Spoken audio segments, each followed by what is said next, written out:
ओम शांति। आज प्यारे बाप दादा के अव्यक्त मधुर महावाक्य हैं 25 मई 2025 और रिवाइज डेट है 4 सितंबर 2005।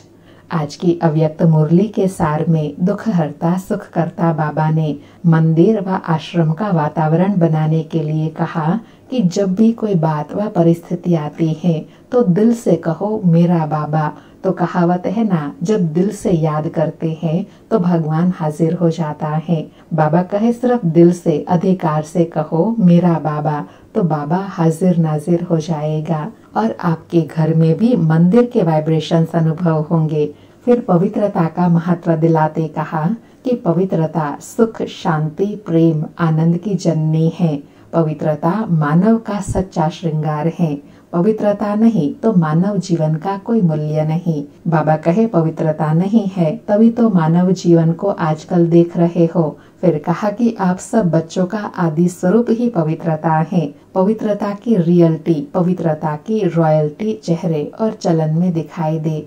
पवित्रता से प्राप्तियां भी बहुत हैं। फिर बाबा ने 4 खजाने बताए और उनसे प्राप्तियां बताई। पहला खजाना बताया ज्ञान का खजाना, जिस रूहानी ज्ञान को जीवन में धारण करने से दुख और अशांति से मुक्त होते हैं। व्यर्थ संकल्प, नेगेटिव संकल्प, विकल्प, विकर्म से मुक्त हो जाते हैं। ज्ञान के बल से हर परिस्थिति में विजय बन जाते हैं। दूसरा खजाना याद का योग का बताया, जिससे शक्तियों की प्राप्ति होती है, जिससे समस्या और विघ्नों को पार कर सकते हैं। और तीसरा खजाना बताया धारणाओं का, जिससे गुणों की प्राप्ति होती है। और चौथा खजाना है सेवा का। सेवा करने से जिसकी सेवा करते हैं उनकी दुआएं मिलती हैं, खुशी प्राप्त होती है।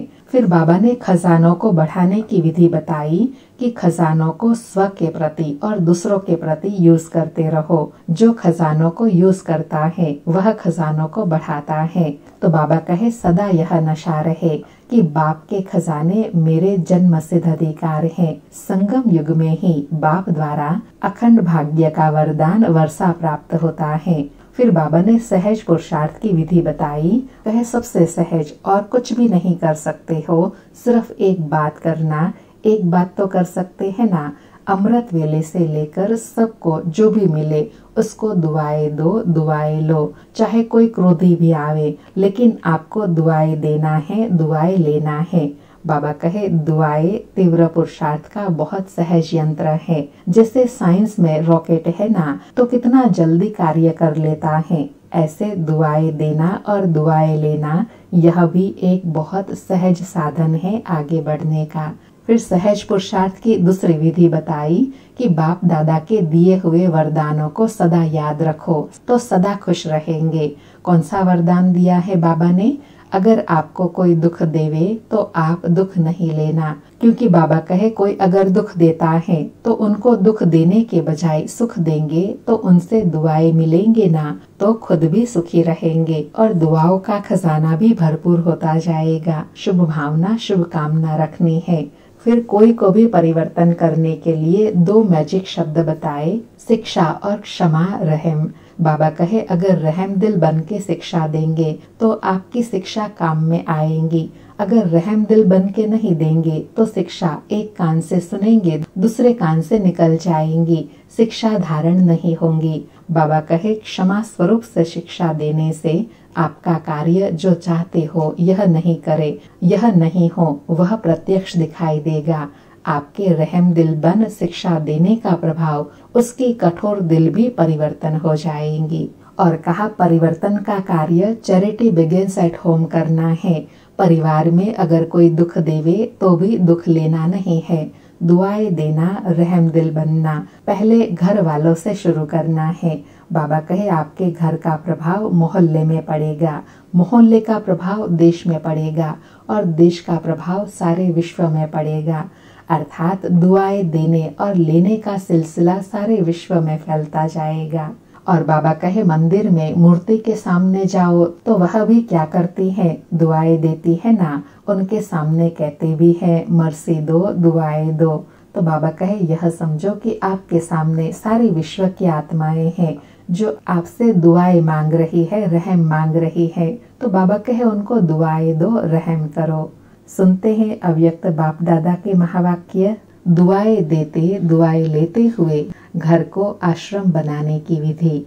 चारों ओर के परमात्मा प्यार के अधिकारी बच्चों को चारों ओर सर्व खजानों से भरपूर, निर्विघ्न, निर्विकल्प, निर्व्यर्थ संकल्प रहने वाली श्रेष्ठ आत्माओं को साथ साथ सर्व परिवर्तन करने और कराने के उमंग उत्साह में उड़ने वाले बच्चों को साथ साथ बाप दादा को सच्चे दिल का समाचार देने वाले सच्चे दिल वाले बच्चों को विशेष दिलाराम के रूप में, बाप के रूप में, शिक्षक के रूप में, सतगुरु के रूप में पदम गुणा याद प्यार और नमस्ते ऐसे अखुट खजानों से भरपूर करने वाले बाप दादा को, शिक्षक को, सतगुरु को नमस्ते बाबा, नमस्ते, शुक्रिया बाबा, शुक्रिया।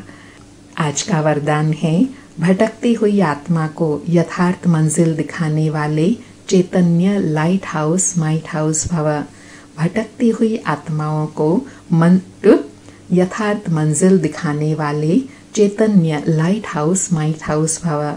स्पष्टीकरण है, किसी भी भटकी हुई आत्मा को यथार्थ मंजिल दिखाने के लिए चैतन्य लाइट माइट हाउस बनो। इसके लिए दो बातें ध्यान पर रहे। पहली बात, हर आत्मा की चाहना को परखना, जैसे योग्य डॉक्टर उसे कहा जाता है, जो नब्ज को जानता है, ऐसे परखने की शक्ति को सदा यूज करना।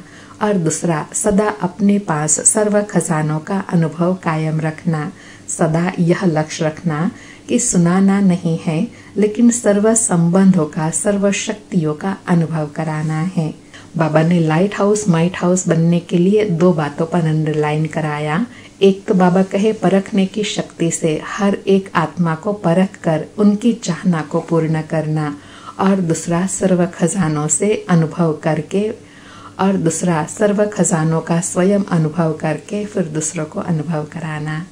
आज का स्लोगन है, दूसरों की करेक्शन करने के बजाय एक बाप से ठीक कनेक्शन रखो। दूसरों की करेक्शन करने के बजाय एक बाप से ठीक कनेक्शन रखो। आज 25 मई के अव्यक्त इशारे हैं, रूहानी रॉयल्टी और प्योरिटी की पर्सनालिटी धारण करो। आज की धारणा है, अपना निजी स्वरूप व वरदानी स्वरूप सदा स्मृति में रहे, तो अपवित्रता और विस्मृति का नाम निशान समाप्त हो जाएगा। विस्मृति व अपवित्रता क्या होती है? अब इसकी अविद्या होनी चाहिए, क्योंकि यह संस्कार व स्वरूप आपका नहीं है, बल्कि आपके पूर्व जन्म का था। अभी आप ब्राह्मण हो, ये तो शूद्रों के संस्कार व स्वरूप हैं। ऐसे अपने से भिन्न अर्थात दूसरे के संस्कार अनुभव होना, इसको कहा जाता है न्यारा और प्यारा। बाबा कहे, आपकी नेचुरल नेचर ऐसी बन जाए कि अपने पुराने स्वभाव संस्कारों से इतने न्यारे हो जाओ कि जैसे यह मेरे है ही नहीं। इसको कहेंगे न्यारा और प्यारापन। अच्छा, ओम शांति।